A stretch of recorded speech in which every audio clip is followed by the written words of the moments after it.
ఇప్పుడు ప్రపంచ క్రికెట్లో one of the most happening captains అంటే ప్యాట్ కమిన్స్ అనే చెప్పుకోవాలి. ఒక ఏడాదిన్నర నుంచి అటు ఆస్ట్రేలియా కానీ ఇటు ఇప్పుడు ఫ్రాంచైజీ క్రికెట్ కానీ కెప్టెన్సీతో అదరగొట్టేస్తున్నాడు. WTC గెలిచాడు, యాషెస్ గెలిచాడు, వరల్డ్ కప్ గెలిచాడు. ఇప్పుడు సన్ రైజర్స్లో ఒక కొత్త ఉత్సాహాన్ని నింపాడు తన కెప్టెన్సీ ద్వారా. ఈ సీజన్ స్టార్టింగ్ ముందు ప్యాట్ కమిన్స్ ఒక మాట చెప్పాడు. ఈ ఏడాది తమ ఆటగాళ్ల నుంచి అటాకింగ్ ఇంటెంట్తో కూడిన ఆటను ఎక్స్పెక్ట్ చేస్తున్నట్టు ప్యాట్ కమిన్స్ చెప్పాడు. దానికి సన్ రైజర్స్ ఆటగాళ్ళందరూ పర్ఫెక్ట్గా డెలివర్ చేస్తున్నారు, ముఖ్యంగా బ్యాటింగ్ ఆర్డర్.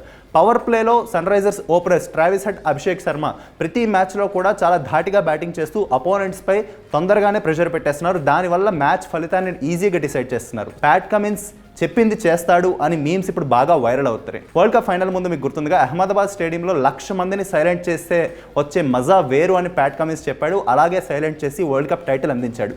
ఈ సీజన్ కూడా SRHకు ఇప్పటిదాకా ఇచ్చిన మాటలన్నీ నిలబెట్టుకుంటూ వస్తున్నాడు. చూద్దాం మరి టైటిల్ SRHకు 2016 తర్వాత మళ్ళీ సాధించి పెడతాడో లేదో.